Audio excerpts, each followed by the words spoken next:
Welcome to the Trellix Spotlight series. My name is Nick, and I will be your host. Today's session will focus on NDR 4.0, the next step in network detection and response. This webinar will be recorded. If you prefer not to participate in the recorded session, please feel free to disconnect at this time. A link to today's recorded presentation will be emailed to all registered attendees.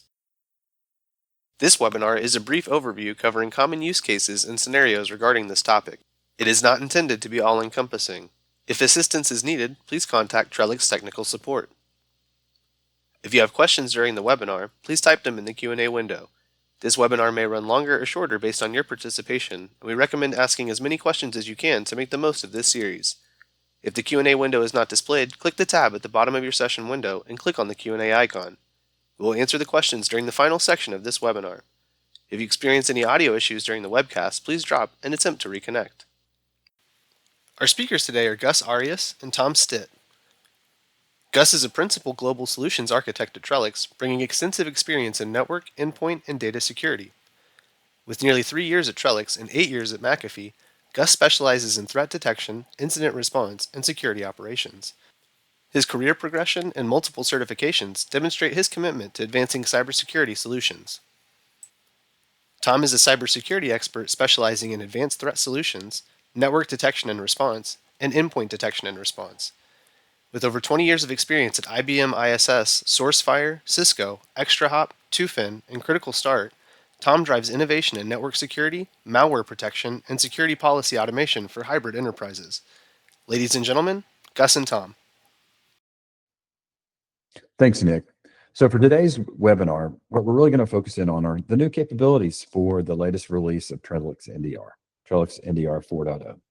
That includes our new integrations hub, our new analyst experience and workflows and those capabilities, a new feature we've added to Trellix NDR called Attack Path Discovery, a list of new ML-based NDR detections. Gus will walk us through a demo, and then finally, we'll show you how we're also simplifying our packaging and the way that you can take advantage of some of these new and future capabilities.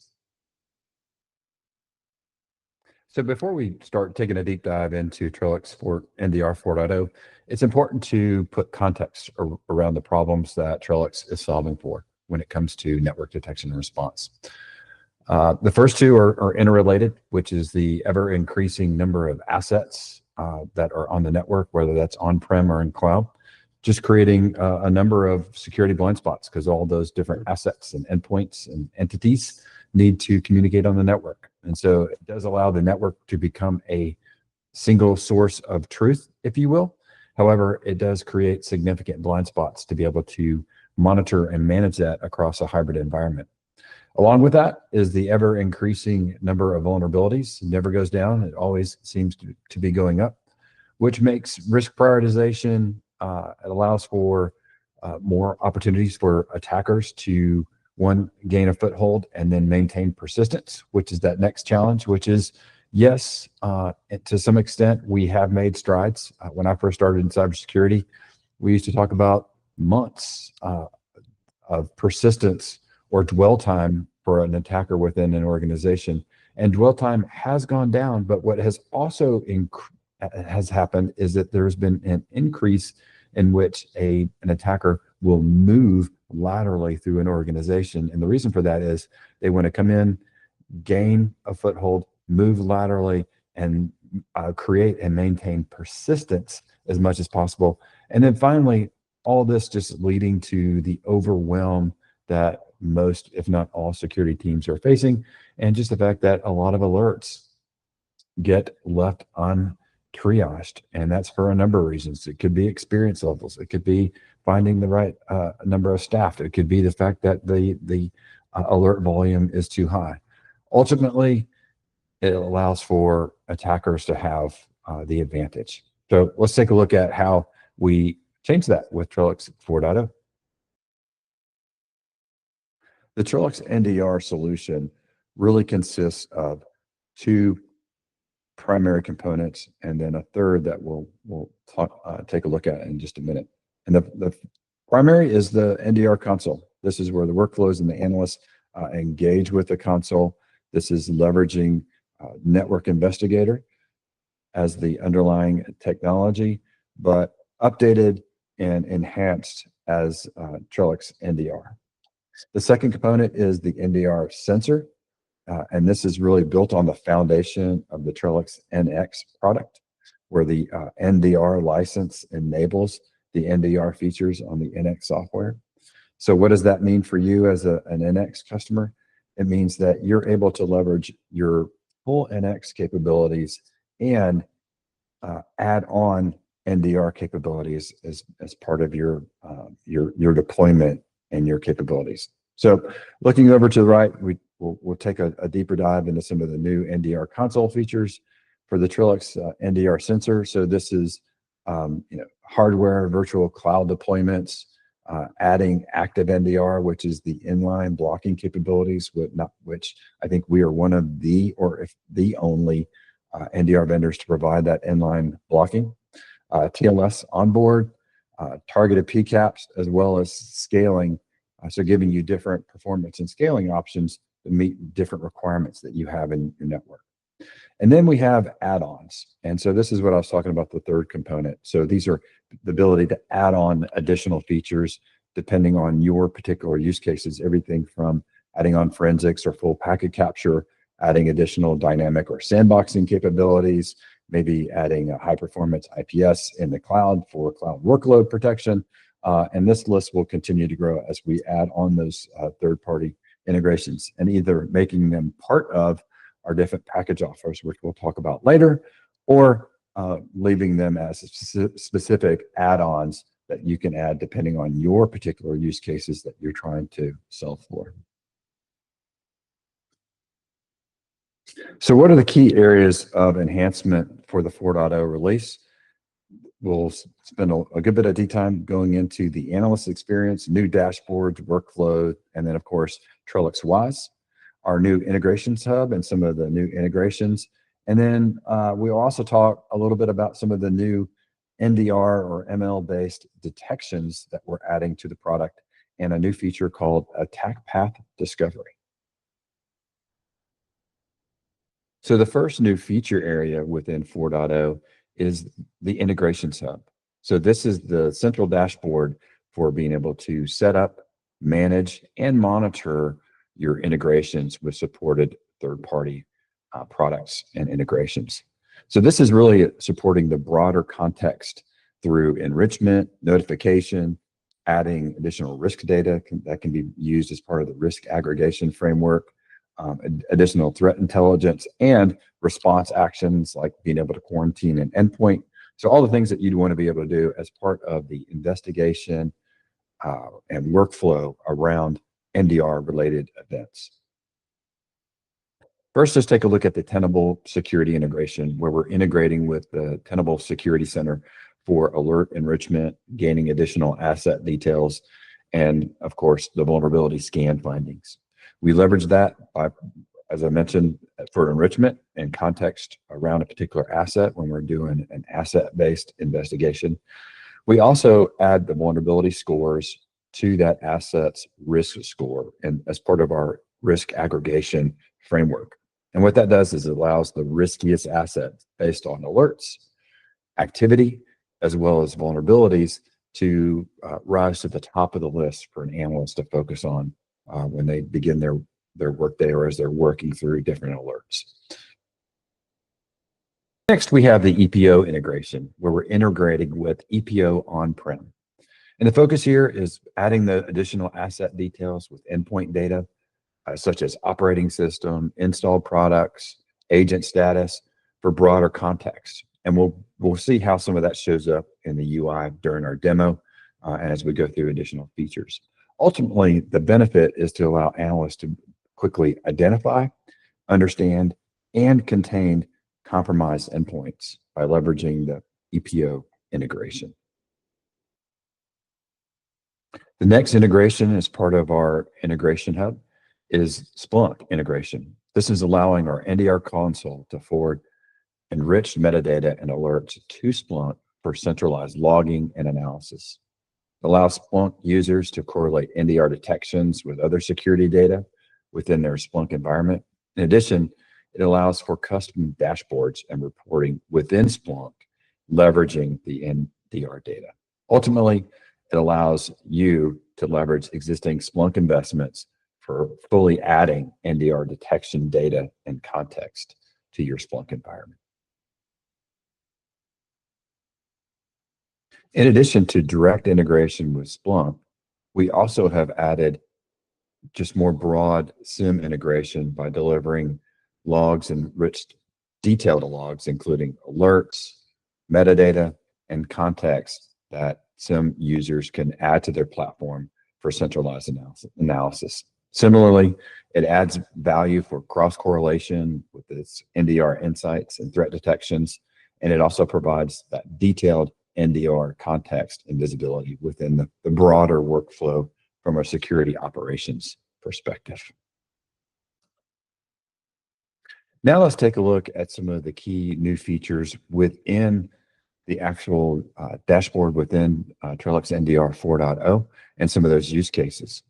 So one of the first things is the detection dashboard. So this is the starting point for an analyst when they first log into Trellix NDR. Some of the new things is one of the things that's happening behind the scenes is in each of these different widgets or tiles, there is a risk-based aggregation framework at play. So taking a look at different alerts, as I mentioned earlier, some of the vulnerability information that we bring in, and really scoring both alerts, conversations, and assets from a risk perspective. And the goal here is to make everything a risk-based prioritization that analysts can leverage as well. So you see that? So the top three tiles, you have alerts, you have conversations, things that we are monitoring continuously, and then of course the asset itself. You can drill in, and we'll take a drilled in view for each of those. In addition, so that provides priority. Then down below we have more what I would call context. So where are these alerts coming from within the global view? How do these alerts by volume map to the MITRE framework so we can see trends initially? And then of course, how do these alerts map to the different types of operating systems that may be in my environment? Maybe I'm seeing a particular campaign or a trend at a specific operating system coming out of a specific country, leveraging a particular MITRE attack. And each of these dashboards, we can drill into that next level of detail. So let's do that next. Moving from the dashboard into the new asset details page.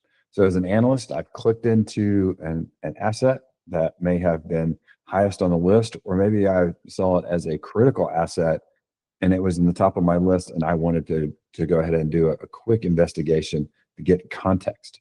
So that's where the new asset details page would come up. So once again, we have that next level of details where we're looking at, if you look in the center, the conversation graph. So this is mapping for that asset. What are the conversations that have happened within the timeline? So you can expand or contract that timeline to see, all right, what conversations are happening within my environment, anything that's inside the bubble, and what conversations are happening outside my environment, anything that is outside that bubble.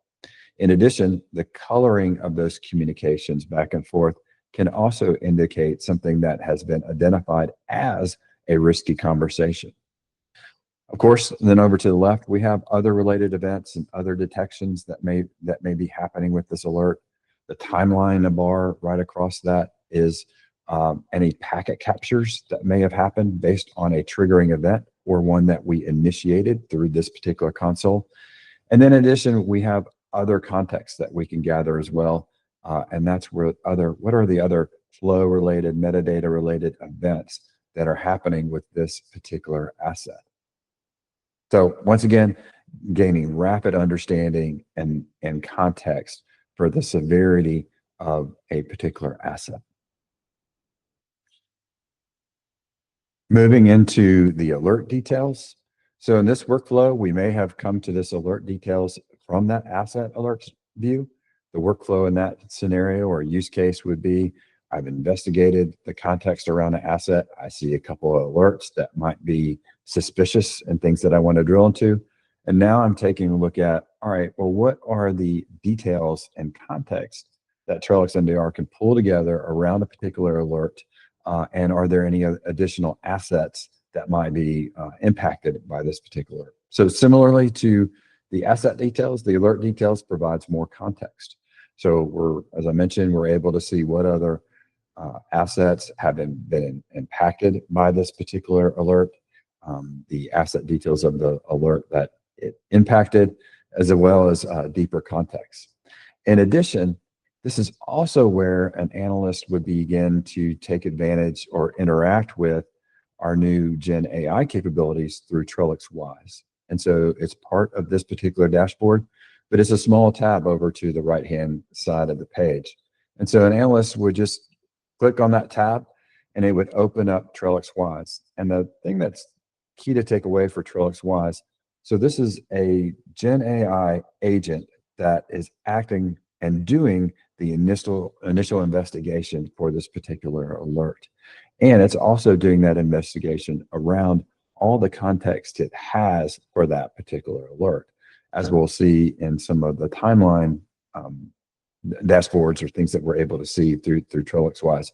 So it's not just summarizing that particular alert, it's really summarizing the investigation around that alert in context. So I, as an analyst, whether I'm tier 1 or tier 3, I can quickly open up the Trellix Wise, get a summary, gain an understanding, and also understand, well, what's the relationship and timeline as events happen as relates to this particular alert and all my risky conversations. So that's how Trellix Wise works. A new capability we're very excited about is the attack path discovery capabilities.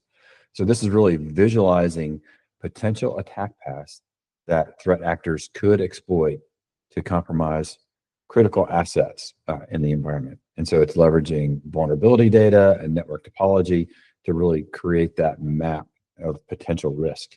And so one of the themes for the 4.0 release is really around risk prioritization. And so this is a really good example of that. In addition to trying to understand, so the use case, as we saw earlier, as we're working through maybe evaluating a particular asset and determining what risks and what risky communications are there, maybe we also want to then pivot and take a look at, well, what are the potential attack paths or risks that are associated with this particular asset as well. And so that's what attack path discovery is intended to do. Another use case for it is leveraging the vulnerability data is also to get a prioritization on vulnerability management. So instead of just using a long list of vulnerabilities that need to be remediated or patched, you can leverage attack path discovery to understand, well, which vulnerabilities would have the greatest impact on reducing the overall risk within the organization if I were to patch or remediate those vulnerabilities first. So a couple different use cases. Attack path discovery is a new capability within Trellix NDR. In addition to the new dashboarding features and integration hub, we are also adding new ML detections to NDR 4.0. So this is everything from newly registered domains, SSL anomalies, Tor activity, phishing exfiltration, as well as a similar URL detection. That one's pretty straightforward, which is attackers tend to use URLs that are similar in nature. So being able to detect those and alert on those, and as we saw through the dashboard, provide context around those can help security teams, one, do a better job of detecting and eliminating those blind spots as we talked at the beginning of this presentation, but also being able to provide more detailed information. So to round that out, so we also have added ICMP tunneling detection, communication with known malicious hosts, and we continue to add to that one, as well as updating and adding to our DNS tunneling detection. And you'll see this in not only this release, but in future releases, is that we are continuing to add new ML-based detections to the overall detection stack all the time with Trellix NDR. So now I will turn it over to Gus to do a walkthrough and demonstration of the workflow and some of the new features within Trellix NDR 4.0. Take it away, Gus. Hello, my name is Gus Arias. I am one of the global solutions architect here at Trellix. And today we're going to cover the new features with NDR 4.0. We're going to start with the detection dashboard. And what we're doing here with our NDR solution is we're taking a risk-based approach by being able to use a framework that will be able to highlight and bring up in priority a risky asset or a risky conversation. Let's start with the risky assets. So we'll look at Windows 10.01. From here, as an analyst, I can trigger a selective PCAP based on a destination port or both, and I can monitor up to 600 seconds once that triggers. That will allow us to be able to download that PCAP once the conditions are triggered. But what we're going to do here is we're going to drill down into the asset details. Now let's go into the asset details. Here we can see that this machine is an EPO managed machine. We can see why is this a critical asset based on the alerts or conversations that we're seeing, who is a logged on user. Now we can tell that there have been a couple alerts seen on this specific endpoint.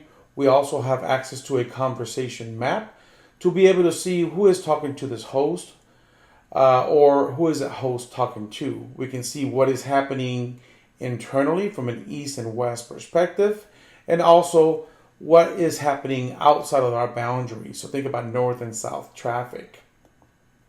The other part here is in the events. We are going to capture these flows. We're going to be able to see what type of traffic we're seeing all the way up to layer 7, whether it's HTTP, TLS, file transfers, etc. Now, I want to get a little bit more details on this host.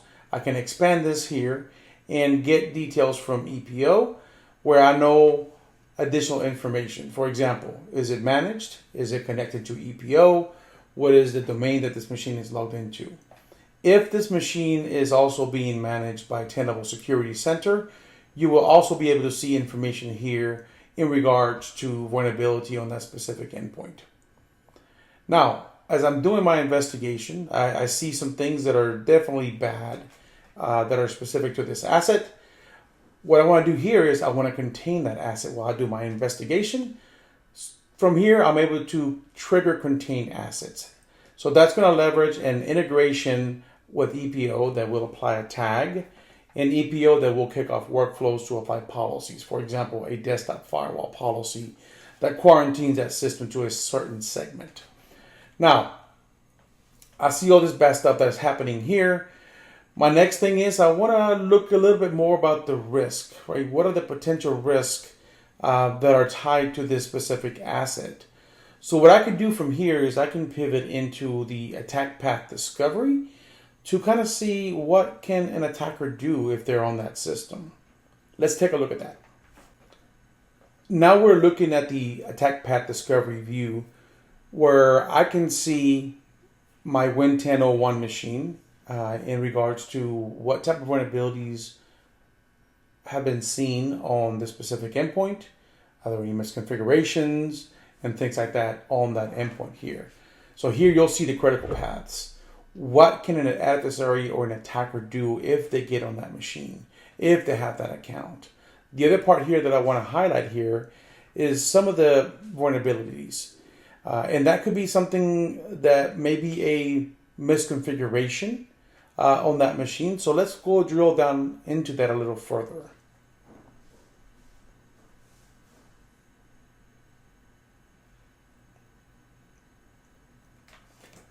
Now that I'm here, I can now see that there is a vulnerability that we've identified.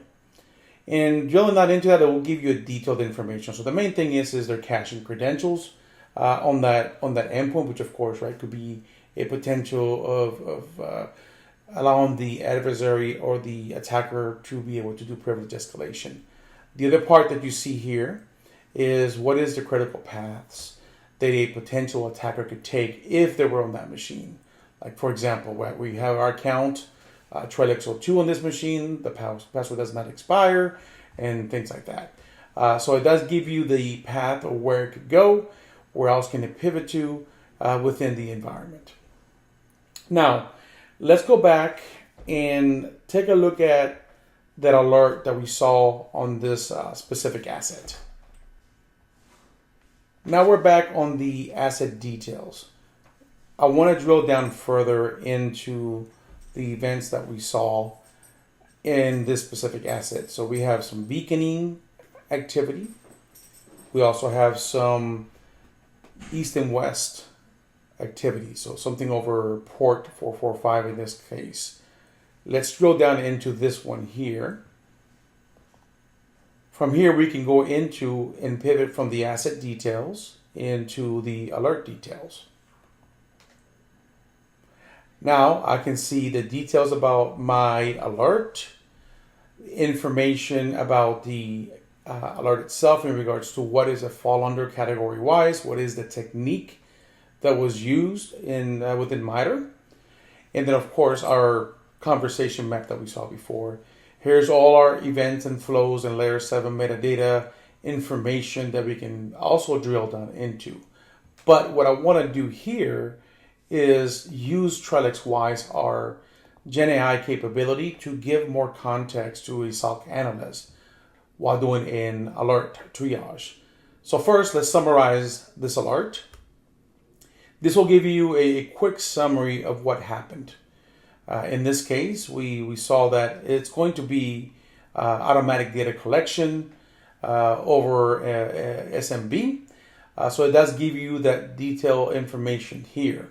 We can get other information within the alert itself. So in this case, I want to get more information into the specific technique that was used during this alert.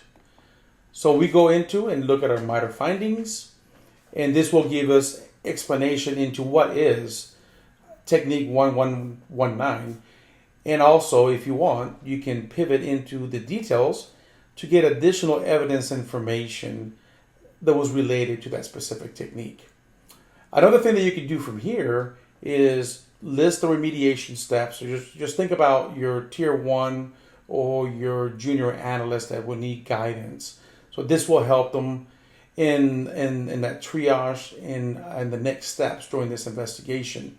But also, if I need more data, more information, I want to understand what happened in regards to this data collection. So this right here will break down step by step of what happened during that, right? So we see the connection happening, connected to the domain controller, our IPS detected this activity, and kind of gives you that workflow of that specific alert.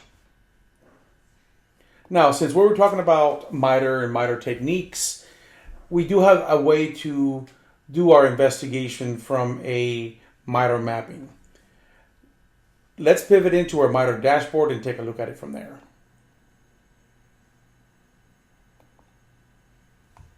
So now we're getting a MITRE mapping for the last 1 hour in this environment here. So we can see that we have the different techniques that were executed, which will allow us to be able to pivot and start doing our investigation from here. So I want to focus on command and control. Let's take a look at our protocol tunneling, see what's going on. So from here, it will allow me to be able to pivot into the alerts detail. This will build our filter based on that specific technique. And now we see all the different alerts that we've seen related to DNS and DNS tunneling, alerts coming from IPS, alerts coming from NX or NDR sensor that will allow us to be able to go through the workflow that we showed before. So from here, you could go into the alert details and now go use Trellix Wise to perform your investigation. I want to close by showing another key piece to the solution. It's important to be able to integrate with third-party solutions.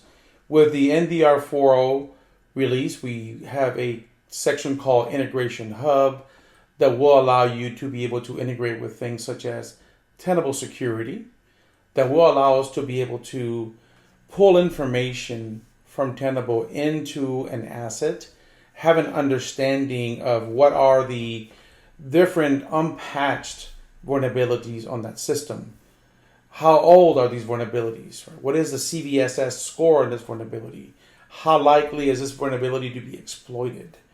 The other piece here is integrating with a SIEM, or in this case, we are integrating with Splunk using HEC that allows us to be able to stream over alerts, layer 7 metadata, and flows to Splunk. So now an incident responder can start working from Splunk in their dashboards to get different other workflows kicked off via a SOAR, etc.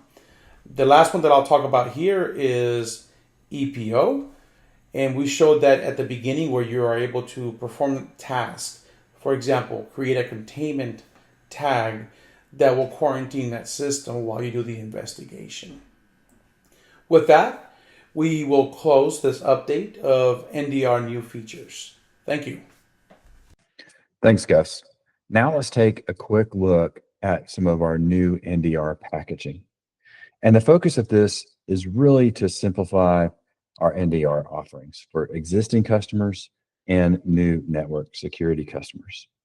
So part of that is enabling packaging based on maturity. So if you look at the features and capabilities from left to right, you really go from the Trellix NDR Essentials package, which is around threat monitoring and alert management, and is really targeted at our existing NX customers.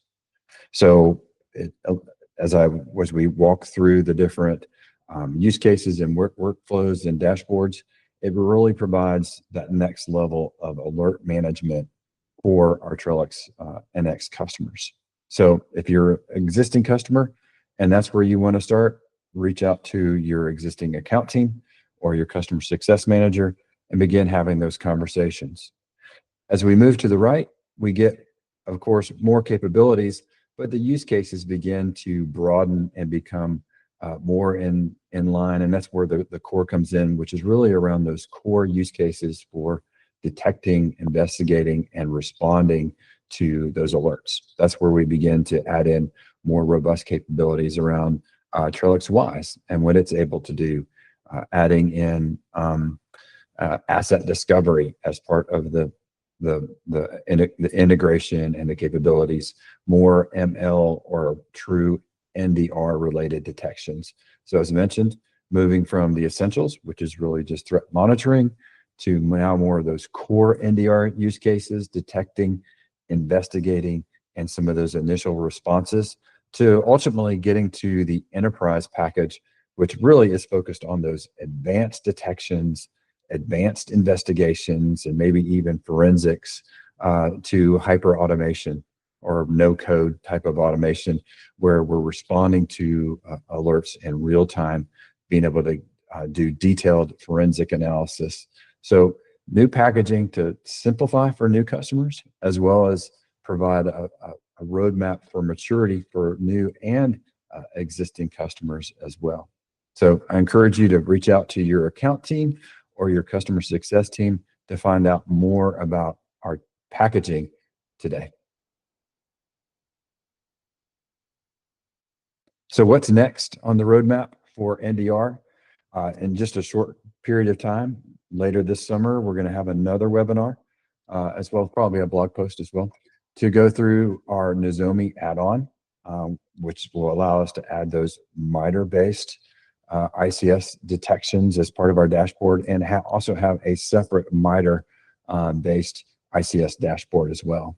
I mentioned hyper automation. We'll be going through in much detail and use cases on what you can do there. In addition, adding VPC flow logs, of course, as I mentioned, more ML detection, and then we'll take a deeper dive into all the sensor enhancements around the Trellix IPS and how we're adding more capabilities around cloud workload protection, as well as our NX sensor and new detection capabilities and performance capabilities there as well. Finally, in closing, just a few call to actions or next step. I encourage you to check out one of our latest blogs, which really walks through these detailed enhancements as part of the 4.0 release, as well as be on the lookout for an announcement for our Trellix Roadmap series. We just did one earlier in June for our data security, and we're targeting August, September timeframe for our roadmap presentation to our customer base around network security. And finally, engage with your account team or your CSM person to learn more about the new Trellix NDR 4.0. So with that, Nick, I'll turn it back over to you. Thanks, Gus and Tom. As a reminder for everyone, Trellix Education Services offers exceptional training to go along with our award-winning products. If you would like to learn more, please visit the website listed on your screen to see all of our offerings. Now let's get our Q&A session started. I see we have several questions, but it's not too late to add your question. Please type it in the Q&A window to submit. Additionally, take a moment to fill out the survey. Your feedback and suggestions are always appreciated. How does Trellix's NDR accelerate instant investigation and response, particularly for multi-stage attacks and lateral movement? Thanks, Nick. This is Tom. I'll take a swipe at that, and Gus, jump in if I miss anything. Pretty not to oversimplify the answer. So if you're a current NX customer, you're probably familiar with our Smart Vision technology. So part of what we've done is as rolling out our NDR capabilities is we've really allowed for that capability, which is really kind of a complex event processing and correlation between packet and log data that allows us to detect lateral movement across different phases of the cyber kill chain or the MITRE framework. And so that technology is still core to what we're doing for NDR. However, we're not specifically, you can. Now, we didn't dig into this too much today. We'll do a follow-up webinar on our, the benefits of migrating from a Gen 5 hardware to a Gen 6 hardware for NX, but also just kind of the changes in what you can do from deploying a sensor. But one of the things is now that Smart Vision capability is really being delivered at the console level. So it takes some of the load off the sensor and also moves that up into the console. At the console level, still doing that same detection. We just kind of ported it up one level within the architecture. So that's the first piece, which is high fidelity detection is always kind of driving what you can do and how well your investigations go. So reducing just the noise and stuff that you have to deal with. But also, if you're familiar with NX, is some of the richness that you get with some of those alerts. The next piece is some of the updates that we covered as part of today's webinar, which is the new dashboarding and workflows within the console itself. So having that risk-based aggregation framework, there's two parts of, anytime you're prioritizing your alert tree or you're reducing risk. But in this case, and to speed up investigation, is that risk aggregation framework isn't just a high, low, medium prioritization. It's looking at, if we have the data, is the vulnerability information, the asset criticality, actually the type of detection it is, and calculating the risk for the asset, for the alert, and also for risky communications. And so that's context around prioritization. So prioritization is a big part of accelerating investigation response. And then we also looked at Trellix Wise as part of NDR. So one thing that's not covered in here is it not just providing that investigation and analysis for a alert. It's really doing it for the incident, the entire context around that alert. So that's leveraging all the metadata and the context and telemetry that we have for that particular alert. And so all that is really driving towards reducing mean time to respond or investigate, and then mean time to respond. Gus, anything else you can think of to add to that? Yeah, so good explanation there. So the key thing here is by being able to have the visibility into lateral movement, the east and west traffic is taking those low alert signals that you would see when an attacker is living off the land. And when we start doing that risk based aggregation, allowing us to be able to start building that score, incrementing that score. So now, an alert that normally would maybe be a low alert because it's only one alert, but if you add all these things together, it's definitely bad.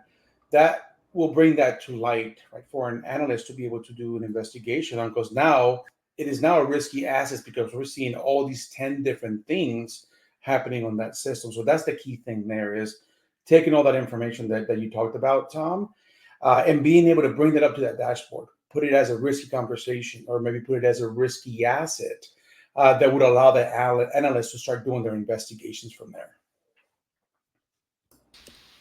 Got it. Okay, perfect. Thank you both for that one.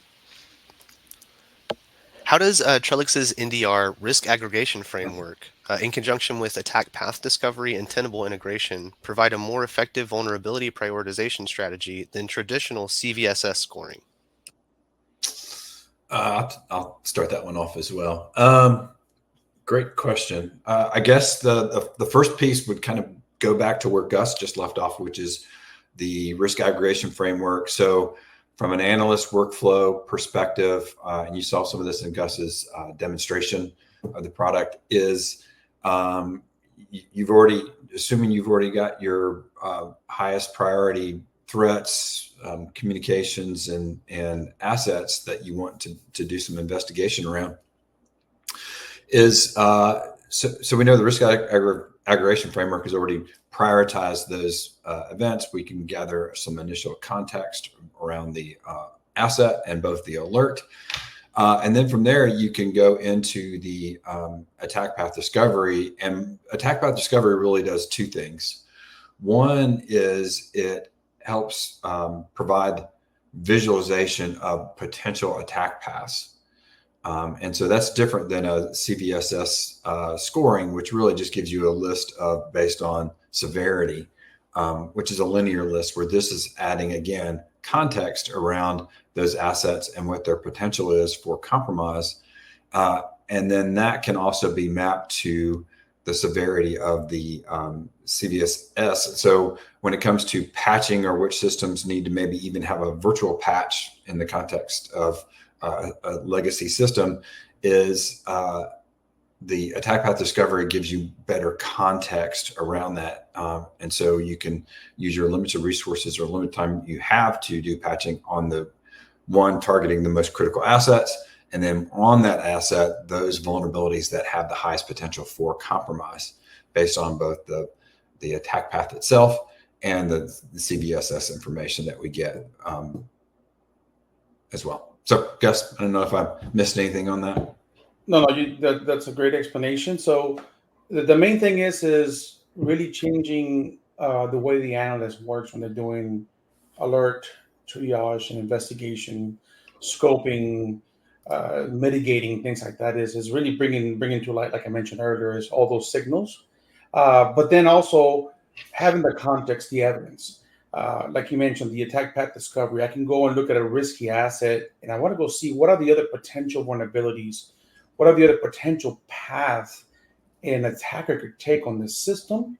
If, for example, that account is owned, where can it pivot? Where can it escalate to? Where can it get to my data, etc.? So those are key things that allow an analyst be a little bit more proactive in understanding the scope of this specific alert. The other piece here is are the systems vulnerable? Like you were talking about with tenable security integration, is what are the vulnerabilities? How long has it been unpatched? What is the probability of these vulnerability being exploited? Those are key things that you can get from looking at that asset details within the NDR console, which then allows that analyst to take an action and understanding of, okay, this is something that I need to contain this asset while we do further investigation. So again, just helping them improve the whole workflow from triage to be able to scope and, of course, do the mitigation and the resolving of that actual issue. Got it. Okay, perfect. Thank you both for that one as well. What's the value for NX customers to migrate to NDR? Well, I put it really in a few points here. Number one, NX is a very powerful solution with some advanced detections capabilities. But what we are going to provide as a value to our next customers is number one, give you one central console where you can do cross-sensor correlation across all your different NXs. Now you're able to start looking at it at a bigger picture and then be able to build that workflow where I'm investigating across my entire environment versus just focusing on one single NX. Tying into that comment there is I can pivot into Trellix Wise, get additional context, get the evidence, get a summary of what happened during the attack. But then I can pivot from there where now I want to go and expand and pivot and get to see what else has been happening between these IP addresses that are being seen by my NXs that allow me to go and do other proactive searching and hunting within the environment, such as maybe I want to look for other communications. Maybe I want to look for an increased packet file transfers and things like that. So there's different things you can go and do and pivot across all those sensors right from a single console. The other part here is giving you the ability to create certain type of dashboards within the search where you're correlating all your flows, all your alerts and metadata from your NXs that allow your tier one analysts to look at protocol communications, maybe malform headers, and look for other type of activity that you may see within an environment. Again, think about those low alerts, those low signals. So those are the values that the NDR console will bring from an NX customer. The same thing can also happen for an IPS customer. So think about an IPS, a Trellix IPS. You can get a lot of alerts coming from those IPSs. But the key thing is taking those alerts, taking those flows, applying the machine learning models, and now correlating that data to reduce the alerts and be able to bring up to light what really needs to be focused and investigated further. So those are the top 2 points. There's plenty more, but I mean, just for the interest of time, we'll just leave it at that. Anything else you want to add, Tom? Oops, sorry, I got on mute. No, nothing. Thanks, guys. All right, perfect. Thank you both for that as well. It looks like that's all the questions that we had for today's session. I want to thank everyone for joining today's webinar, and a big thank you to our speakers, Gus and Tom. As a reminder, a link to today's recorded presentation will be emailed to all registered attendees. This concludes today's webinar. Stay safe, everyone.